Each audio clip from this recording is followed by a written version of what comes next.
inescrupulosas. Há missas solenes de consagração a políticos astuciosos e a magnatas do ouro que, em verdade, são reais sacrilégios, em nome do Cristo. Por outro lado, há missas de almas que constituem escárnio à dor dos que foram recolhidos pela morte, quais as que são mandadas celebrar por parentes ambiciosos que, por vezes, até mesmo se alegram com a ausência do morto, ávidos que se mostram de lhe espilharem os despojos, na corrida a testamentos e cartórios. Essas missas fortemente adubadas a dinheiro estão para eles tão frias, como os túmulos em que se lhes asilou a carne desfigurada. Mas, se o ato religioso é simples, partilhado por mentes e corações sinceros, inclinados à caridade evangélica e centralizados na luz da oração, com os melhores sentimentos que possuem, o culto se reveste de grande valor, pelas vibrações de paz e carinho que arremessa na direção daquele a quem é endereçado. Frequentemente, as missas humildes, realizadas aos primeiros cânticos da manhã, são as mais favoráveis ao nosso concurso. Podemos, com mais segurança, articular as possibilidades ao nosso alcance e ambientá-las a benefício daqueles que esperam de nós o amparo necessário. Hilário pensou alguns instantes, valendo-se do intervalo que surgira na conversação e obtemperou: possuímos nas igrejas a questão do patrocínio. Imaginemos que determinado templo foi erguido à memória de Gerardo Magela. Isso expressa uma obrigação para o grande místico europeu. Certamente não se trata de uma obrigação escravizante, mas de um serviço que lhe honra o nome e que merecerá dele certo reconhecimento mesclado de responsabilidade. Devemos reconhecer, contudo, que o trabalho do bem, qualquer que ele seja, permanece ligado a Jesus. No entanto, se algum servo do Senhor está ligado à obra por fazer, tanto quanto lhe seja possível desdobrar-se-á para enriquecê-la de bênçãos. Mas, em hipótese de algum santuário surgir, dedicado a suposto herói da virtude, figuremos alguém da terra sendo conduzido ao altar por imposição da autoridade humana, sem mérito bastante, à frente do Senhor. Os crentes encarnados atribuir-lhe um poder de que não conseguiria dispor. Em que situação estaria o templo que lhe fosse consagrado? Mariana registrou a pergunta, cortesmente, e explicou: numa contingência dessas, mensageiros de Jesus responsabilizar-se-iam pela instituição, distribuindo aí os benefícios adequados aos merecimentos e necessidades de cada um. E o tipo de assistência? É de renovação espiritual ou de mero socorro aos crentes encarnados? Ah, comentou Mariana, sincera, o trabalho é complexo e divide-se em múltiplos setores. Não está limitado à esfera da experiência física. Inumeráveis são as almas que, desligadas do corpo, recorrem aos altares, implorando esclarecimento. Outras, depois da morte, confiam-se a desequilibradas emoções, invocando a proteção dos espíritos santificados. E preciso corrigir aqui e ajudar além. Agora, devemos injetar um pensamento reconstrutivo nessa ou naquela mente extraviada. Depois, é imprescindível harmonizar circunstâncias, em favor desse ou daquele necessitado. A maioria das pessoas aceita a religião, mas não se preocupa em praticá-la. Daí nasce o terrível aumento das aflições e dos enigmas. A lógica de Mariana encantava-nos. Hilário, porém, prosseguiu indagando, perscrutador. Mas, apesar de consciente da verdade que a separação do veículo físico nos impõe, acredita a irmã que a organização católica é suficiente para conduzir o mundo moderno? Ela sorriu com tristeza e redarguiu: meu amigo, entre cooperar e aprovar, há sensível diferença. A sociedade ajuda a criança sem infantilizar-se. As igrejas nascidas do cristianismo caminham para a grande renovação. O progresso assim exige. As ideias de céu e inferno e os excessos de natureza política, na hierarquia eclesiástica, estabeleceram grandes perturbações para a alma popular. Entretanto, Cabe-nos considerar as religiões que envelhecem como frutos fortemente amadurecidos. A polpa alterada pelo tempo deve ser colocada à margem, contudo, as sementes são indispensáveis à produção do futuro. Auxiliemos as igrejas antigas, em vez de acusá-las. Todos somos filhos do Pai Celestial e onde houver o mínimo germe de cristianismo aí surgirão recursos de recuperação do homem e da coletividade para o Cristo, nosso Senhor. A conversação era fascinante e as perguntas pareciam brilhar ainda, nos olhos de Hilário, maravilhado tanto quanto nós, ante as elucidações que recebia, mas a hora esgotara-se. Um sinal de Clarencio fez-nos sentir que havíamos alcançado o momento da volta. 12. Estudando sempre. As despedidas. Retomamos as excursionistas sob a nossa guarda e, em pouco tempo, achávamo-nos, de novo, no caminho terrestre. Da faixa de luz solar, tornamos a imersão na sombra noturna, mas o espetáculo do céu não diminuíra em beleza, porque as primeiras cores da alvorada tingiam o distanciado horizonte. Clarencio restituiu a companheira de Antonina ao lar, depois de afetuoso adeus. E, sem maiores delongas, demandamos o ninho doméstico de nossa amiga. Antonina mostrava-se calada, tristonha. Dircea teimava em permanecer, para sempre, junto do pequenino que a precedera na longa viagem da morte. Todavia, em penetrando o estreito santuário familiar, dirigiu-se apressadamente ao quarto, de coração novamente atraído para os outros filhinhos. O ministro, paternal, fê-la deitar-se e aplicou-lhe recursos magnéticos sobre os centros corticais. A mãezinha de Marcos demonstrou experimentar leve e doce vertigem. Atendendo ao orientador, demoramo-nos em observação, notando que a Antonina de nossa maravilhosa viagem aderira ao corpo denso, qual se fora por ele sugada, à maneira de formosa mulher, de forma sutil e semilúcida, repentinamente engolida por bainha de sombra. Em se justapondo ao cérebro físico, perdera a acuidade mental com que se caracterizava junto de nós. Com a fisionomia calma e feliz, despertou no veículo pesado. Contudo, Antonina não mais nos viu. Era agora simplesmente a mulher humana, nas cobertas agasalhantes do leito, acomodada à escuridão do recinto. Lembrava-se, sim, do passeio ao lar da bênção, mas através de impressões a se esfumarem, rápidas. Só a imagem do filhinho, tema central do seu amor, lhe persistia clara e movimentada na memória. Nossa presença e todas as demais particularidades do voo sublime lhe acudiara a lembrança por acessórios fantásticos a se lhe perderem nos obscuros escaninhos da imaginação. Como quem seleciona preciosidades, a consolada mãezinha procurava, ansiosa, nos arquivos da própria mente, todas as palavras que ouvira do filho abençoado, buscando retê-las no escrino do coração. Por isso, das valiosas observações de Clarencio, em poucos minutos não lhe restava na alma qualquer reminiscência. Antonina movimentou-se, fez-luz e ouvimos-la pensar, vibrante: oh, meu Deus, que alegria! Pude vê-lo perfeitamente. Quero guardar a recordação deste sonho divino. Marcos, que saudades, meu filho! O ministro abeirou-se dela, acariciou-lhe a cabeça, como se a envolvessem fluidos calmantes e a simpática senhora restabeleceu a sombra no recinto. Abraçando a caçula que repousava ao seu lado, novamente dormiu. Nossa amiga não poderá guardar positivas recordações, informou Clarencio com atenção. Mas, por quê? Indagou Hilário, admirado. Raros espíritos estão habilitados a viver na Terra, com as visões da vida eterna. A penumbra interior é o clima que lhes é necessário. A exata lembrança para ela redundaria em saudade morta. Como isso é lamentável, alegou meu companheiro, penalizado. O ministro todavia, explicou o paciente, cada estágio na vida se caracteriza por finalidades especiais.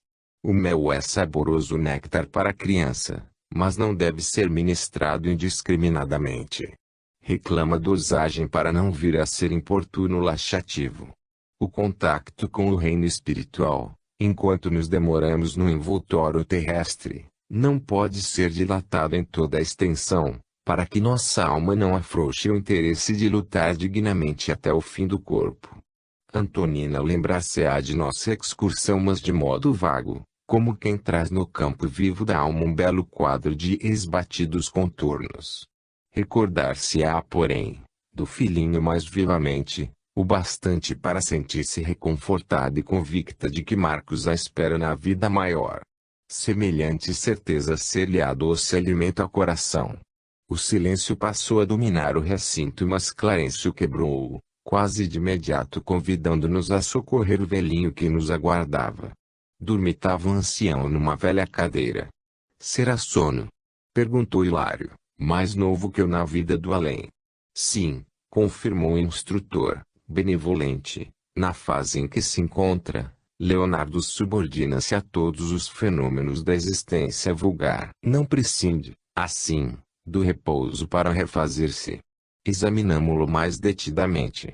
Sem dúvida, o ancião trazia um veículo semelhante ao fosso, segundo os princípios organogêneos que presidem a constituição do corpo espiritual. Contudo, mostrava-se tão pesado e tão denso como se ainda envergasse a túnica de carne. Deixei a Hilário os pruridos de curiosidade que em outro tempo me assaltavam de mopino. Após lhe observar o aspecto desagradável, meu colega inquiriu sobre as razões de tal obscurecimento. O ministro não se fez rogado e explicou: o psicossoma ou perispírito da definição espírita não é idêntico de maneira absoluta em todos nós, assim como, na realidade, não existem dois corpos físicos totalmente iguais. Cada criatura vive num carro celular diferente, apesar das peças semelhantes, impostas pela lei das formas. No círculo de matéria densa, sofre a alma encarnada aos efeitos da herança recolhida dos pais. Entretanto, na essência, a lei da herança funciona invariavelmente do indivíduo para ele mesmo. Detemos tão somente o que seja exclusivamente nosso ou aquilo que buscamos. Renascemos na terra, junto daqueles que se afinam com o nosso modo de ser. O dipsomano não adquire o hábito desregrado dos pais, mas sim, quase sempre, ele mesmo já se confiava ao vício do álcool, antes de renascer. E há beberrões desencarnados que se aderem àqueles que se fazem instrumentos deles próprios. E, imprimindo grave em tono a voz, ponderou: a hereditariedade é dirigida por princípios de natureza espiritual. Se os filhos encontram os pais de que precisam, os pais recebem da vida aos filhos que procuram. Lembrei-me repentinamente de alguns dos grandes gênios da humanidade, que produziram filhos monstruosos ou medíocres. Mas, vindo ao encontro do meu pensamento, o orientador observou: no campo das grandes virtudes, os pais usam, por vezes, a compaixão reedificante, empenhando-se em tarefas de sacrifício. Temos no mundo mulheres e homens admiráveis que, consolidando qualidades superiores na própria alma, se dispõem a buscar afetos que permanecem à distância, no passado em tentativas heróicas de auxílio e reajustamento e, sorrindo, acrescentou: na família consanguínea ou na família humana, obtemos o que buscamos. Quem já acertou as próprias contas com a justiça, pode confiar-se aos sublimes rasgos do amor. Em seguida, Clarencio deteve-se na contemplação do velhinho que repousava e continuou comentando, mais particularmente com Hilário: conforme a vida de nossa mente, assim vive nosso corpo espiritual. Nosso amigo entregou-se demasiado às criações interiores do tédio, ódio, desencanto, aflição e condensou semelhantes forças em si mesmo, coagulando-os desse modo, no veículo que lhe serve as manifestações. Daí, esse aspecto escuro e pastoso que apresenta. Nossas obras ficam conosco. Somos herdeiros de nós mesmos. Mas, e se nosso irmão trabalhasse? Se depois da morte procurasse conjugar o verbo servir? Inquiria o meu colega, preocupado. Indiscutivelmente o trabalho renova qualquer posição mental, gerando novos motivos de elevação e novos fatores de auxílio. O serviço estabelece caminhos outros que realmente funcionam como recursos de libertação. Por isso mesmo, o constante apelo do Senhor à ação e à fraternidade se estende, junto de nós, diariamente através de mil modos. Todavia, quando não nos devotamos ao trabalho, enquanto nos demoramos na vestimenta terrestre, mais difícil se faz para nós a superação dos obstáculos mentais, porque a indolência trazida do mundo é tóxico cristalizante de nossas ideias, fixando-as, por vezes, durante tempo indefinível. Se pretendemos possuir um psicossoma sutilizado capaz de reter a luz dos nossos melhores ideais, é imprescindível descondensá-lo pela sublimação incessante de nossa mente, que precisará, então, centralizar-se no esforço infatigável do bem. É para esse fim que o Pai Celestial nos concede a dor e a luta, a provação e o sofrimento, únicos elementos reparadores, suscetíveis de produzir em nós o reajuste necessário, quando nos pomos em desacordo com a lei. Lá fora, porém, as aves matutinas anunciavam o novo dia. A tênue claridade da manhã penetrava o recinto. Clarencio lembrou que para socorrer o ancião ensandecido não dispensaríamos algum trabalho de análise da mente, e, porque semelhante serviço demandaria talvez a cooperação de companheiros encarnados, que não deviam ser incomodados na paisagem diurna, o ministro convocou-nos à retirada. O prosseguimento da tarefa assistencial, desse modo, foi marcado para a noite seguinte. 13. Análise mental. O relógio terrestre assinalava meia-noite e 3/4, quando tornamos ao singelo domicílio de Antonina. A casinha dormia, calma. Acocorado a um canto, o velho Leonardo mantinha-se na sala, pensando. Adensamo-nos, ante a visão dele, e, reconhecendo-nos, ergueu-se e começou a gritar: ajudai-me, por amor de Deus! Estou preso. Clarencio, bondoso, convidou-o a acomodar-se na poltrona simples e induziu-o à prece. O velhinho, contudo, alegou total esquecimento das orações que formulara no mundo, crendo que apenas lhe serviriam as palavras decoradas, mas o orientador, elevando a voz, com o intuito evidente de sossegá-lo na confiança íntima, pronunciou comovente súplica à divina providência, implorando-lhe proteção e segurança para quem se mostrava tão desarvorado e tão infeliz. Emocionados com aquela petição que nos renovava igualmente as disposições interiores, observamos que o avô de Antonina se aquietara, resignado. Clarencio, logo após a oração, começou a aplicar-lhe forças magnéticas no campo cerebral. O paciente revelou-se mais intensamente abatido.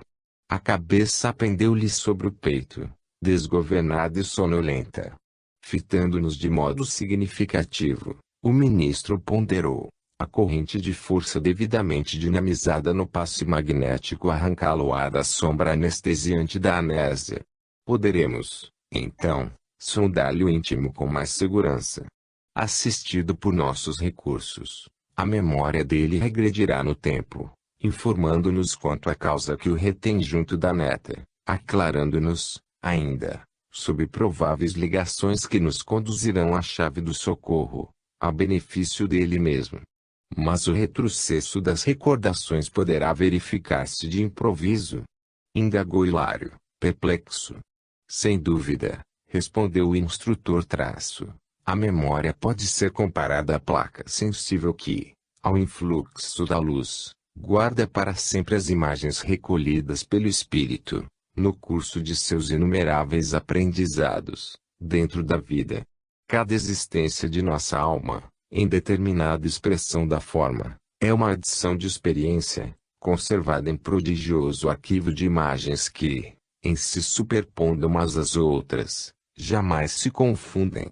Em obras de assistência, qual a que desejamos movimentar, é preciso recorrer aos arquivos mentais, de modo a produzir certos tipos de vibração, não só para atrair a presença de companheiros ligados ao irmão sofredor que nos propomos socorrer, como também para descerrar os escaninhos da mente, nas fibras recônditas em que ela detém as suas aflições e feridas invisíveis.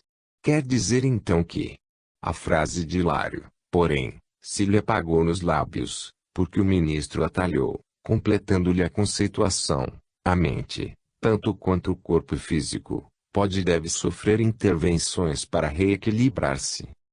Mais tarde, a ciência humana evolverá em cirurgia psíquica, tanto quanto hoje vai avançando em técnica operatória, com vistas às necessidades do veículo de matéria carnal. No grande futuro, o médico terrestre desentranhará um labirinto mental, com a mesma facilidade com que atualmente extrai um apêndice condenado. Hilário arregalou os olhos, espantado feliz, e exclamou, em voz quase gritante: "Ah! Freud, como viste a verdade, como detinhas a razão." O orientador fixou, paternalmente aduziu: Freud vislumbrou a verdade, mas toda verdade sem amor é como luz estéril e fria. Não bastará conhecer e interpretar. É indispensável sublimar e servir. O grande cientista observou aspectos de nossa luta espiritual na senda evolutiva e catalogou os problemas da alma, ainda encarcerada nas teias da vida inferior. Assinalou a presença das chagas dolorosas do ser humano, mas não lhes estendeu eficiente bálsamo curativo. Fez muito, mas não o bastante, o médico do porvir, para sanar as desarmonias do espírito. Precisará mobilizar o remédio salutar da compreensão e do amor, retirando do próprio coração. Sem mão que ajude, a palavra erudita morre no ar. O ministro, contudo, calou-se, dando-nos entender que o momento não comportava digressões filosóficas. Acariciou, ainda por alguns instantes, a cabeça do ancião e, em seguida, chamou-o, de manso: "Leonardo, recorda. Volta ao Paraguai, onde adquiriste o remorso que hoje te retalha o coração. A dor, quase sempre, é culpa sepultada dentro de nós. Retrocedamos ao ponto inicial de teu sofrimento. Recorda. Recorda." O velhinho, diante de nosso intraduzível assombro, acordou de olhos transtornados. Ergueu a fronte, mas seu rosto alterara-se de maneira sensível. Sustentava ineludivelmente os traços fundamentais, mas fizera-se mais jovem. Registrando a surpreendente transfiguração, Hilário interferiu, perguntando: "Oh, que força mágica será esta?" Nosso orientador fitou-o, sereno, e esclareceu: "Não nos esqueçamos de que temos diante de nós o veículo espiritual, por excelência vibrátil. O corpo da alma modifica-se, profundamente, segundo o tipo de emoção que lhe flui do âmago. Isso, aliás, não é novidade. Na própria Terra, a máscara física altera-se na alegria ou no sofrimento, na simpatia ou na aversão. Em nosso plano, semelhantes transformações são mais rápidas e exteriorizam aspectos íntimos do ser, com facilidade e segurança, porque as moléculas do perispírito giram em mais alto padrão vibratório, com movimentos mais intensivos que as moléculas do corpo carnal. A consciência, por fulcro anímico, expressa-se, desse modo, na matéria sutil com poderes plásticos mais avançados. Clarencio relanceou o olhar pelo recinto e acrescentou: "Entretanto, não nos descuidemos do serviço a fazer." Nesse ínterim, Leonardo soerguera-se. Parecia animado de estranha energia. O corpo, não obstante continuar obscuro e pastoso, revelava-se desempenado. Repentinamente refeito, vigoroso e móvel, clamou: "Lola! Lola! Estás aqui! Sinto-te a presença. Onde te ocultas? Ouve-me! Ouve-me!" Com inexprimível espanto, vimos Dona Antonina escapar do aposento, no corpo espiritual com que a divisáramos na véspera. Avançou ao nosso encontro, extremamente surpreendida, e, avistando o avô transfigurado, como se fosse tangido animo da personalidade por misteriosa influência, estampou súbita alteração facial, renovando-se igualmente aos nossos olhos.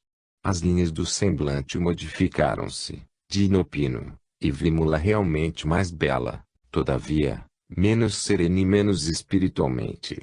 Favorecendo-nos o máximo proveito nas observações, o ministro falou em voz baixa: nossa irmã exige tão somente leve auxílio magnético para lembrar-se. Basta-lhe a emotividade anormal do reencontro para cair na posição vibratória do passado, de vez que ainda não se encontra quitada com a lei. Aterrada, Antonina arrojou-se de joelhos aos pés do ancião que se rejuvenescera ao influxo dos passos de Clarencio e gritou: Leonardo! Leonardo! Ele, porém, irradiando no olhar ódio e padecimento intraduzíveis, bradou: enfim! Enfim! E prorrompeu em pranto convulso. Estupefatos ouvimos Clarencio que nos informava, generoso: repararam? Antonina é Loli Barruri reencarnada. Leonardo está vinculado a ela por laços de imenso amor. Ambos procedem de lutas enormes, na teia infinita do tempo. A mulher irresponsável de ontem, hoje é mãe amorosa e digna, à procura da própria regeneração. Tendo abandonado outrora o marido, foi induzida a desposar um homem animalizado, com quem se encontra igualmente enleada por laços do pretérito e que, em não a entendendo agora, relegou ao esquecimento. Recebeu, contudo, antigos associados de destino por filhos do coração, que conduz para o bem. Em contraposição às facilidades delituosas do passado, atravessa atualmente aflitivos obstáculos para viver. Simpatia incoercível inclinou-nos para aquela mulher em provas tão ríspidas. O ensinamento que a vida ali nos ofertava era efetivamente sublime. A voz do orientador, no entanto, era clara e segura a recomendar: ajudemos. O momento determina auxiliar. 14. Entendimento. Antonina, modificada, esfregava os olhos como quem não desejava acreditar no que via, mas, resignando-se à evidência, continuou: compadece-te de mim. Compadece-te, Lola. Donde vens? Perguntou o infeliz. Não me induzas a lembrar. Não lembrar? Que condenado no tormento de expiação será capaz de esquecer? A culpa é um fogo a consumir-nos por dentro. Não me reconduzas ao passado. Para mim é como se o tempo fosse o mesmo. O inferno não tem horas diferentes. A dor paralisa a vida dentro de nós. É preciso olvidar. Nunca. O remorso é um monstro invisível que alimenta as labaredas da culpa. A consciência não dorme. Não me rebentes o coração, e acaso o meu não vive estraçalhado? O diálogo prosseguia comovente. Antonina, genuflexa, explodindo em angustiosa crise de lágrimas, implorou com mais força: não golpees minhas feridas mal cicatrizadas. Não se rouba ao devedor o ensejo de pagar.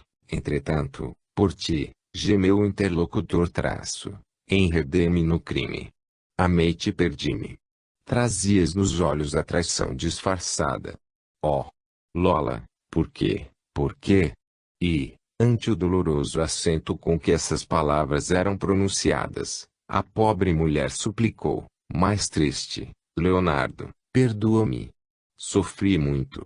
Enlouqueceste, é verdade. Mas, a perturbação que me atacou era mais lastimável, mais amargosa. Sabes o que seja o caminho da mulher aviltada, entre o arrependimento e a aflição? Meditaste, algum dia, no martírio do coração feminino, relegado à penúria e ao abandono? Refletiste, alguma vez, na desilusão e na fome da meretriz desprezada e doente? Acaso poderás perceber o que seja a flagelação de quem espera a morte, sob o sarcasmo de todos, entre a sede e o suor? Tudo isso conheci, matei, porém, por tua causa, tartamudeou o mísero, infundindo compaixão. Naquele tempo, alegou a infortunada, fiz pior. Exterminei minha alma. Esposa, troquei o altar doméstico pelo mentiroso tablado do gozo fácil. Mãe, envileci o mandato que Deus me concedera. crestando todas as flores de minha felicidade. Pudeste, no entanto, realizar o reerguimento que ainda não consegui. Foste, em suma, feliz, feliz? Bradou Antonina, semi-desesperada. Acusas-me de infiel, quando, como tantos outros, te cansaste de mim, procurando outras novidades e outros rumos. Vi-me sozinha, enferma, aniquilada. Debalde busquei afogar no vinho do prazer a horrível impressão do abismo em que me precipitara, porque, quando o desencanto e a enfermidade me relegaram à margem da vida, acordou-se minha consciência, inculpando-me, desapredada. A morte recolheu-me na vala da miséria, como um carro de higiene pública reclama o lixo da sarjeta. Estarás habilitado a compreender meu sofrimento em toda a extensão. Por muitos anos, vaguei aflita, como ave sem ninho, refugiada no espinheiro de dor que cultivara em mim mesma. Esmolei proteção, junto daqueles que me haviam sido afetos estimulantes da juventude. Ninguém se recordava de mim. Não me cabia recolher uma gratidão que eu não semeara. Até que um dia, Antonina passou a destra pela fronte pálida, como se evocasse velhas recordações fortemente trancadas na memória. Seu olhar adquirira a assustadiça expressão dos enfermos que a febre torna dementados. Findos alguns instantes, exibiu no rosto a surpresa de quem se banha num relâmpago de luz. Parecendo haver encontrado a imagem que ansiosamente procurara, continuou.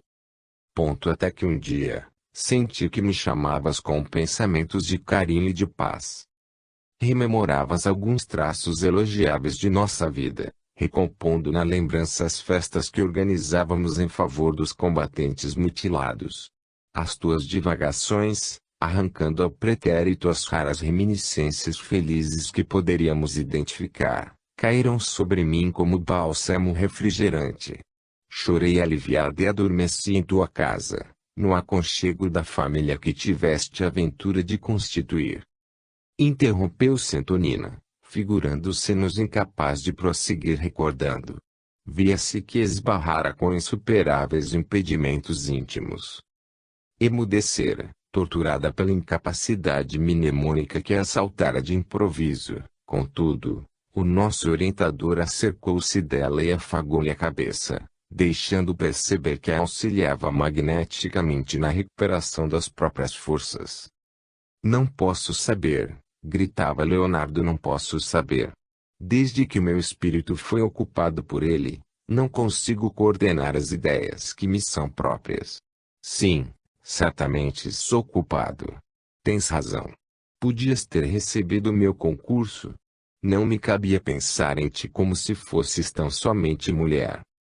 Mas calma, a pobre interlocutora suplicou, triste. Agora, que te capacitas de minhas dificuldades, perdoa-me. Não me move outro desejo senão o de renovar-me. Sofri muito, aprendi duramente. Peço a proteção da divina bondade para todos aqueles que me não compreenderam e procuro sinceramente olvidar as ofensas que outros me assacaram, como desejo sejam esquecidas as ofensas que pratiquei contra os outros. Não me reconduzas, pois, ao passado, compadeceste de mim. Reparávamos com assombro que Leonardo e Antonina, sob o controle paternal de Clarencio, se mantinham detidos na posição vibratória em que haviam subitamente caído. Por que não se recordavam os dois do parentesco que os reunia? Nosso instrutor, assinalando-nos a indagação, socorreu-nos, esclarecendo: encontram-se ambos imobilizados em certo momento do pretérito, no encontro provocado por influência magnética. Em tais recursos utilizados por nosso plano, no tratamento salutar das moléstias da alma, determinados centros da memória se reavivam, ao passo que outros empalidecem. As sensações do presente dão lugar às sensações do passado, para efeito de reajustamento perante o futuro. O fenômeno, porém, é momentâneo. A breves minutos regressarão à consciência normal, melhorados para a boa luta. A explicação não podia ser mais satisfatória nem mais simples. O ministro continuava prestando assistência à nossa amiga, qual se Antonina não devesse avançar na faixa de lembranças. Aceitando-lhe os apelos, Leonardo como que arrefecera o ímpeto inicial de desesperação. Fitava, agora, quase que piedosamente, mas, longe de albergar qualquer sentimento positivo de ordem superior, arrancou do próprio íntimo nova onda de cólera, que lhe tingiu a máscara fisionômica. Cerrando os punhos, bradou, desvairado, sim, entendo-te. Foste suficientemente infeliz. Mas, por que trago comigo o fantasma dele? Ter-se-á convertido num demônio intangível para arrasar-me a existência. Estaremos no inferno, sem saber, agarrados um ao outro? Viverei dentro dele, quanto ele vive dentro de mim. Porque me não permite o verdadeiro repouso. Se procuro dormir, desperta-me, cruel. Se tento olvidar, agiganta-se-me no pensamento. Desequilibrado, Pires ergueu para o teto os punhos retesos, ensaiou alguns passos no recinto estreito e passou a clamar: Esteves, homem ou diabo, onde estiveres, em mim ou fora de mim, corporifica-te e vem. Estou pronto. Acertemos a diferença. Vítima ou carrasco, aparece. Que meu pensamento te encontre e te traga. Que as forças do nosso destino nos reúnam, enfim, corpo a corpo. Alguns instantes decorreram, quando fomos surpreendidos pela entrada de nova personagem na sala. Era um homem de seus 35 anos presumíveis, que se abeirava de nós, igualmente fora do vaso físico. Passeou no recinto esgazeado olhar, dando-nos a impressão de que não nos percebia a presença e, ofegante e contrariado, qual se estivesse ingressando ali, constrangidamente, deteve-se apenas na contemplação de Leonardo e Antonina, reconhecendo-os, estarrecido e agoniado. Clarencio, junto de nós, informou prestimoso, sob a positiva invocação de Leonardo Esteves, parcialmente libertado pelo sono, compareça ao desafio. O repouso noturno favorece tais entendimentos, pela atração magnética mais intensivamente facilitada, quando o envoltório de matéria densa exige recuperação. Notamos que os três protagonistas da cena em que se improvisara jaziam repentinamente hipnotizados por vibrações de assombro e desespero. Leonardo, porém, dando um salto à retaguarda, bradou: Agora! Agora, sim! Vieste mesmo! Vejo-te, fora de minha cabeça, vejo-te como és. Liquidamos nossa conta. Risca-me dentre os vivos ou eu te arriscarei, piedade! Piedade! Suplicava Antonina, lacrimosa. Pires, no entanto, parecia não ouvi-la, sob o olhar de Esteves que observava com visível repugnância.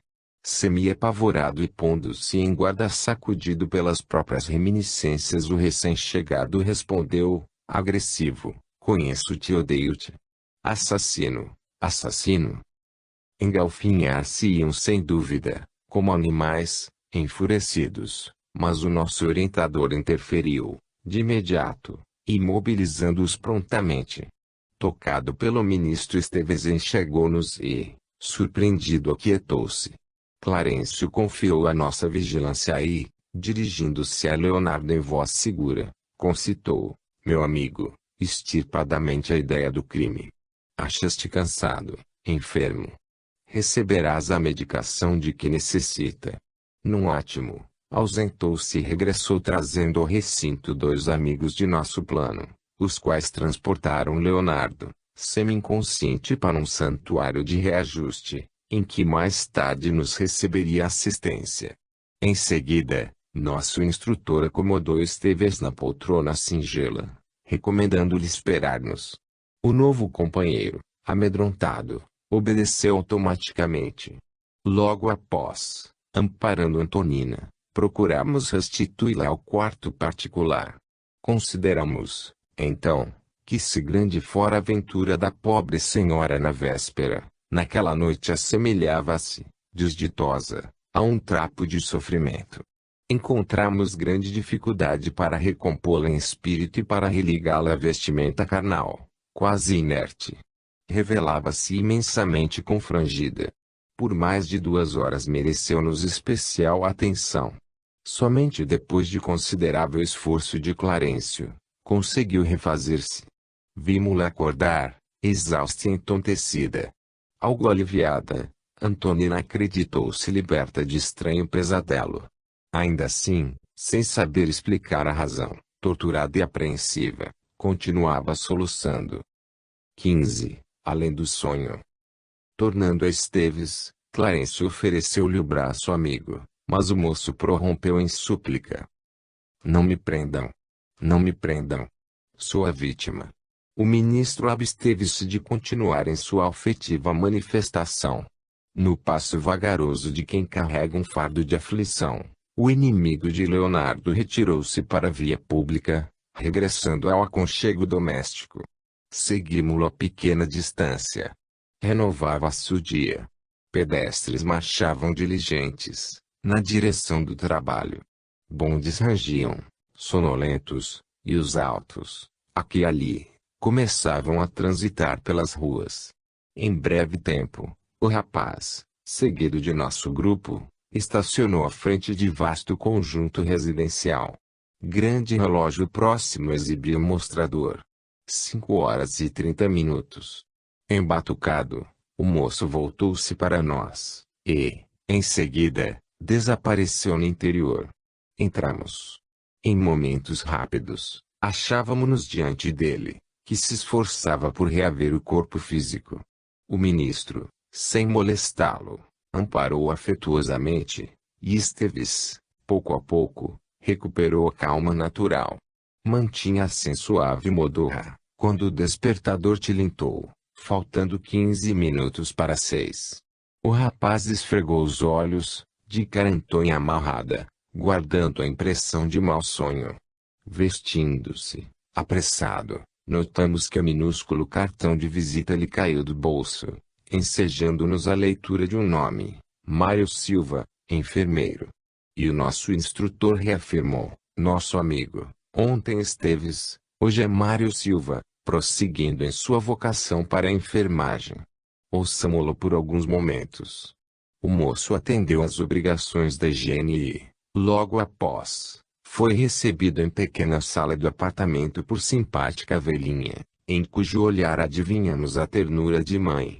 Depois de saudação carinhosa, a senhora indagou bem-humorada, onde esteve esta noite, meu filho? Seu semblante carregado não me engana. Um sonho horrível, mamãe. E fixando gestos expressivos, entre os goles do café notificou, sonhei que alguém me chamava, à distância, em voz alta, e, acreditando tratar-se de algum doente em estado grave, não vacilei.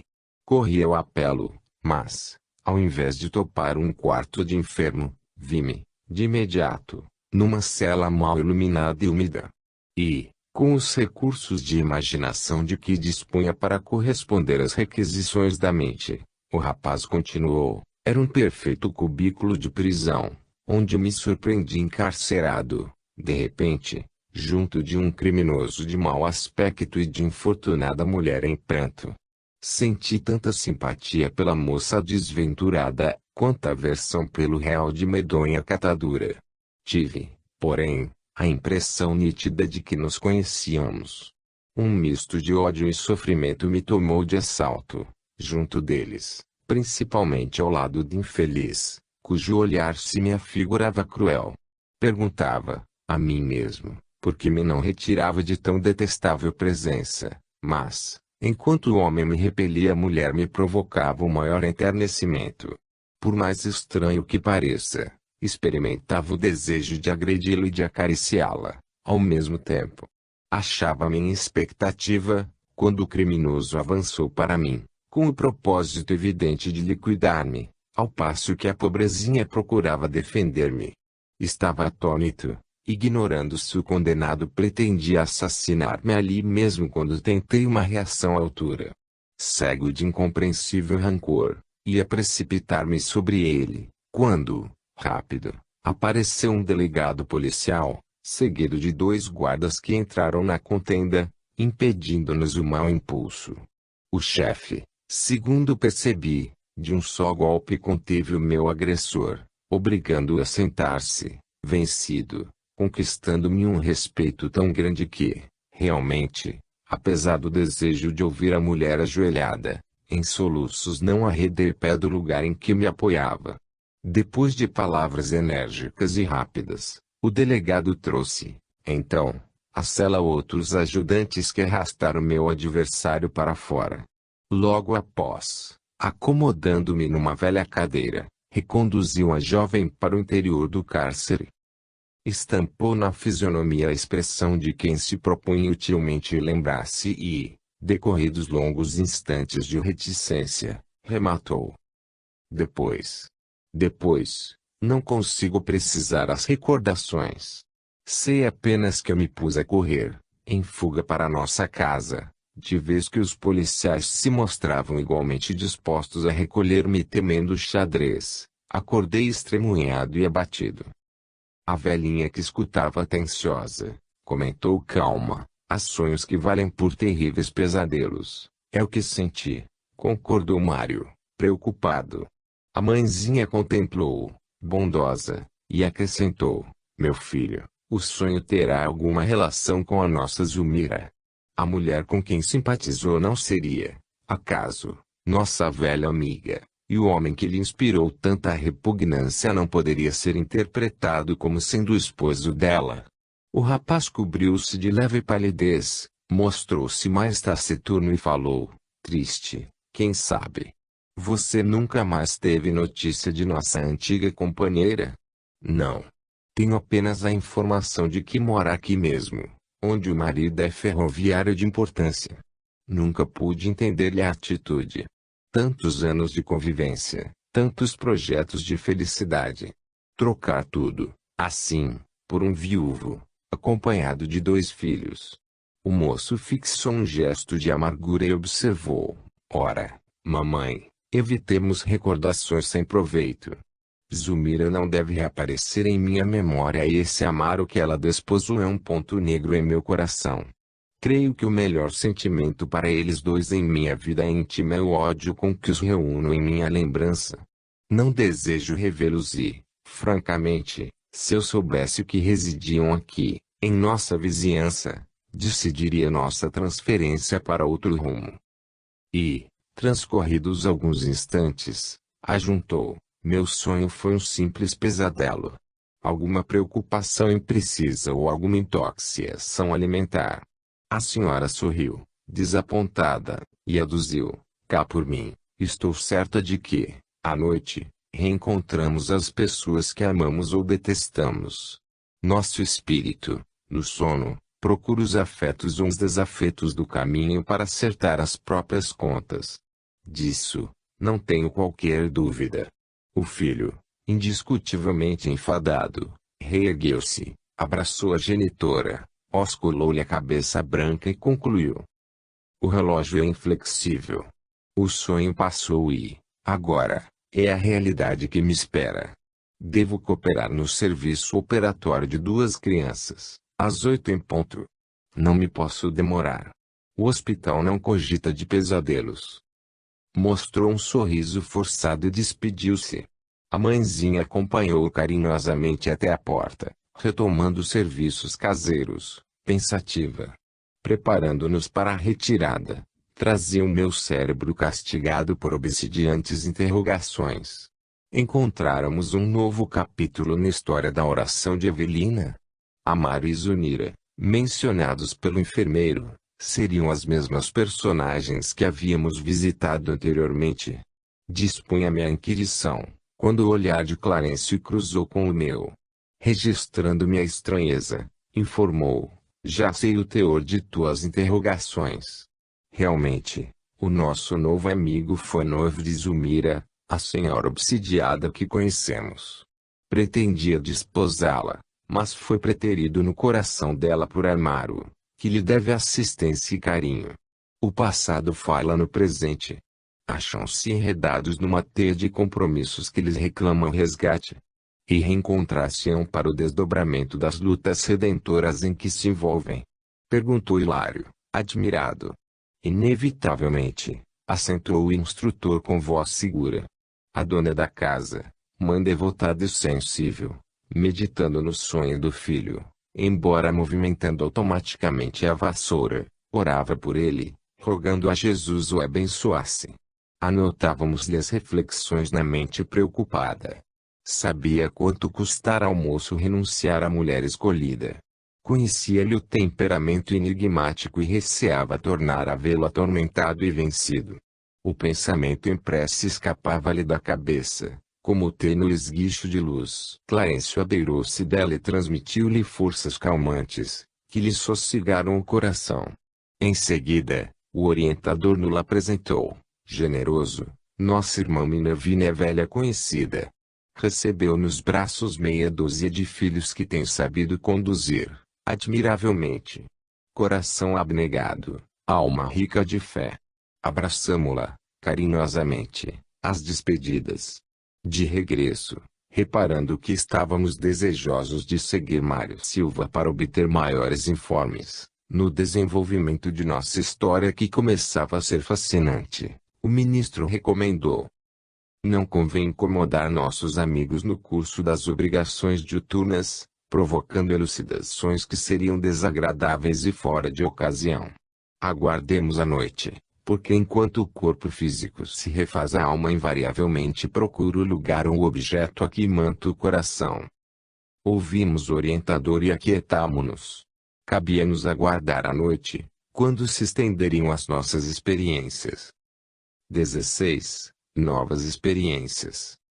Noite fechada e alta, tornamos ao domicílio do enfermeiro, seguidos de Clarencio, que funcionava, como sempre, junto de nós, por mentor diligente e amigo. Mário Silva, estirado nos lençóis, debalde procurava dormir. O sonho da véspera castigava-lhe o pensamento. Ruminando as impressões da manhã, refletia de si para consigo: seria realmente Amaro, o rival, quem lhe surgira na forma de um criminoso? E aquela mulher chorosa e acabrunhada seria, porventura, Zulmira, a companheira de infância, que ainda lhe feria as recordações? Onde o motivo de semelhante reencontro? Teimava em afastar para longe as reminiscências da mocidade.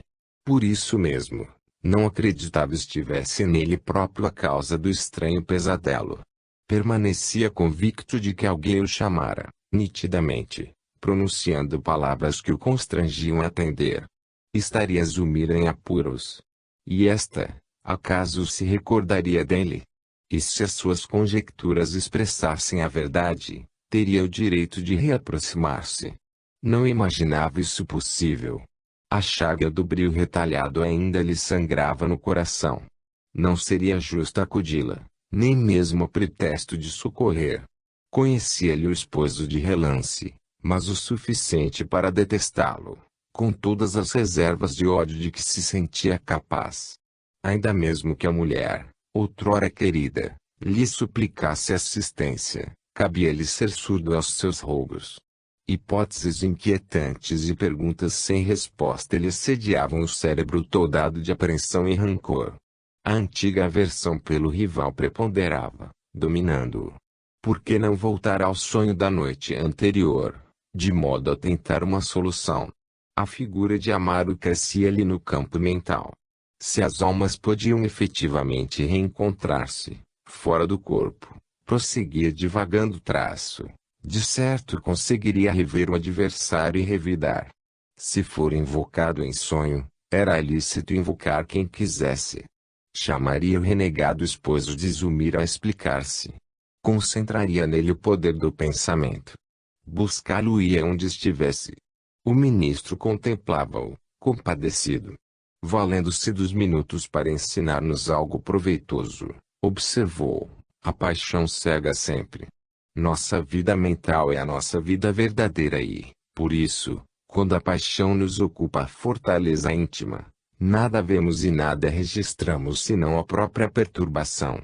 Em seguida, aplicou passos balsamizantes sobre o rapaz, que se virava, desajustado, no leito Mário, qual se houvera sorvido o brando anestésico, Relaxou os nervos e descansou o comboio físico, mas, ressurgindo em nosso plano, começou a extravasar os sentimentos que lhe senhoreavam o espírito. Não nos assinalava a presença, continuando, porém, sob a nossa observação, em seus mínimos movimentos.